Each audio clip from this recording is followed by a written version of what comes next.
Kiana Green, and this is Crash Course.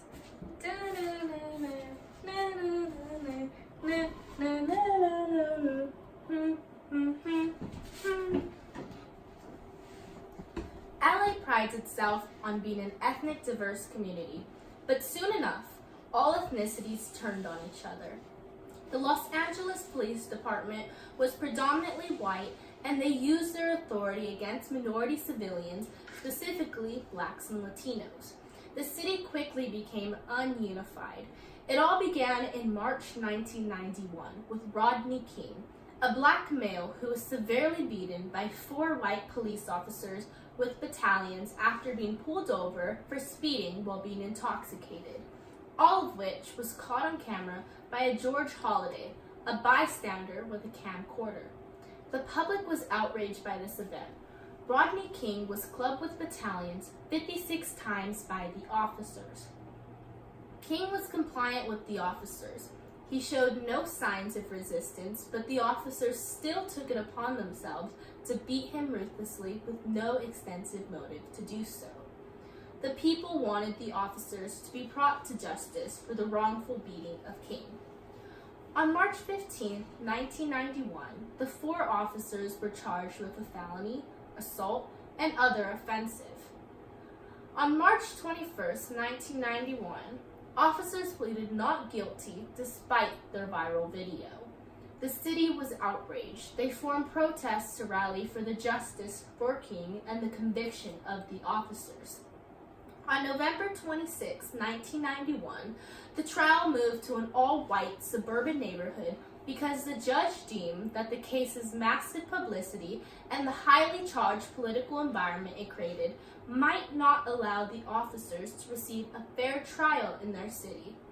Emotions were running high in Los Angeles. The city was becoming impatient. Now we're moving on to the events happening in 1992.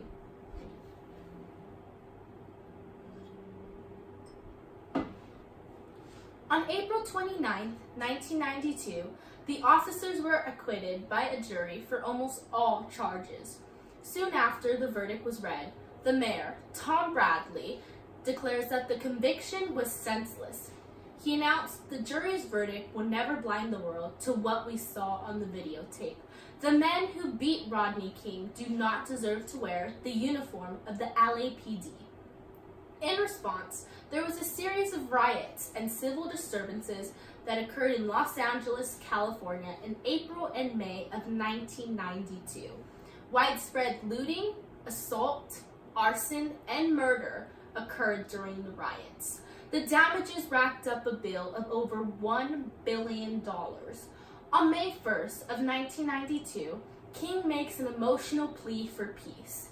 He asks in a trembling voice, "Can we all get along?" On May 3rd of 1992, a citywide curfew is lifted in hopes that it will calm the public.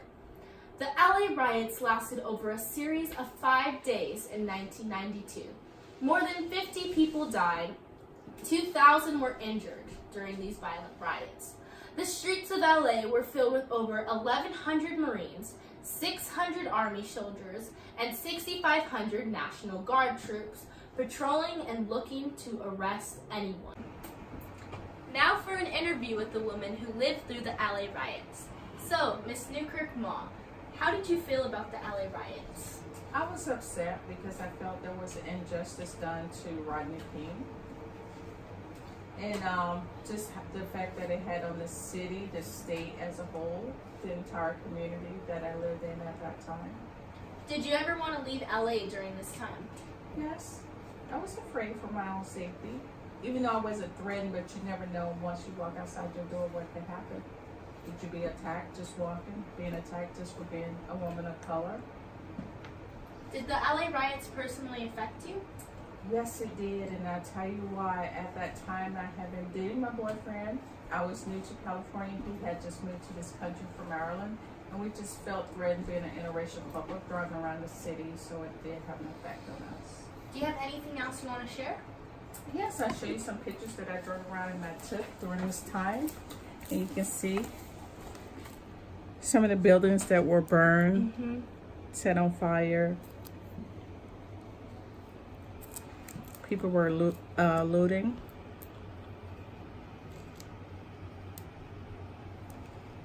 But I'm still here.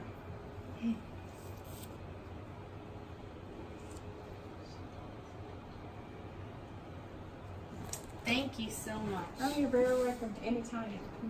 Thank you. Good. Go. Now continuing with the events following the 1992 LA riots. On August 5th of 1992, the officers are indicted on federal civil rights charges. On August 3rd of 1994, the city of Los Angeles agrees to pay King $3.8 million for medical bills, pain, and suffering sustained as a result of the beating. This settlement resolved a lengthy legal battle during which the city and King sued each other. On August 4th of 1994, 2 of the 4 officers were sentenced to 2.5 years in prison.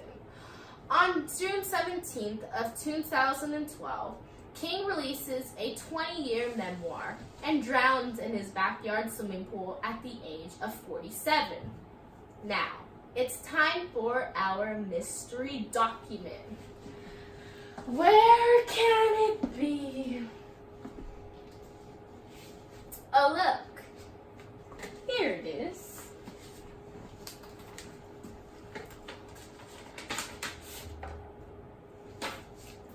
It was important, I feel, that as president I come here to Los Angeles, the community that has been the site of a terrible tragedy, not just for you who are impacted the most, but for our entire country and everyone around the world feels this trauma.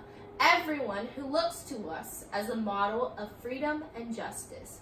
And that's why I want to say just a few things about my visit. To speak to you about what I've seen in this city. And most importantly, as I said at the marvelous ecumenical church service yesterday at Mount Zion, we are one people, we are one family, and we are one nation under God. So, this happened in 1992. The president in 1992 would be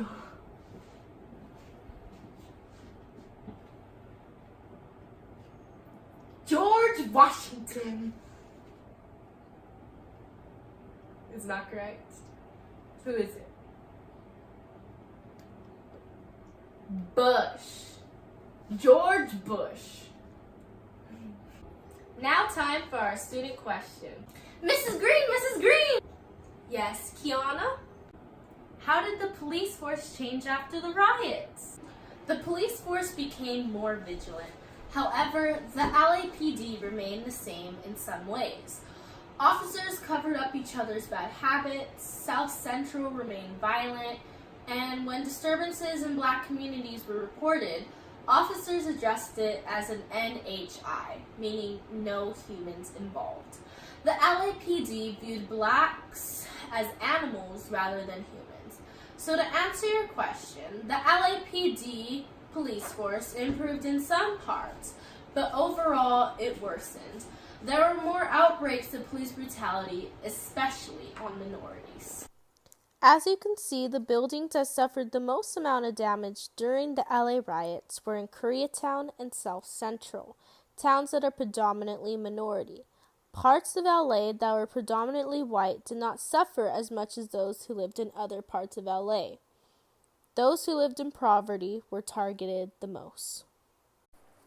The political cartoon shows 4 Los Angeles police officers beating Rodney King, an African American, with their nightsticks as he lies on the ground. This cartoon was published when the Simi Valley jury pronounced the Los Angeles police officers not guilty, which is indicated by the ironic use of Martin Luther King Jr.'s well-known phrase, "Free at last." This political cartoon makes a mockery of the previous one. As you can see, the justice system is hitting Rodney King as he lies on the floor, and a broken camera is at the bottom. You can also see that the Statue of Liberty women are wearing blindfolds, which means that despite the evidence which is broken on the floor, they are still screwing him over with the justice system. And that is the end of this crash course. Next week on Crash Course, you can expect something very special. And a special thanks to those back at the Crash Course studio, our camera recorder, Kennedy Mall, and our special interview with Miss Sylvia Mall. Thank you.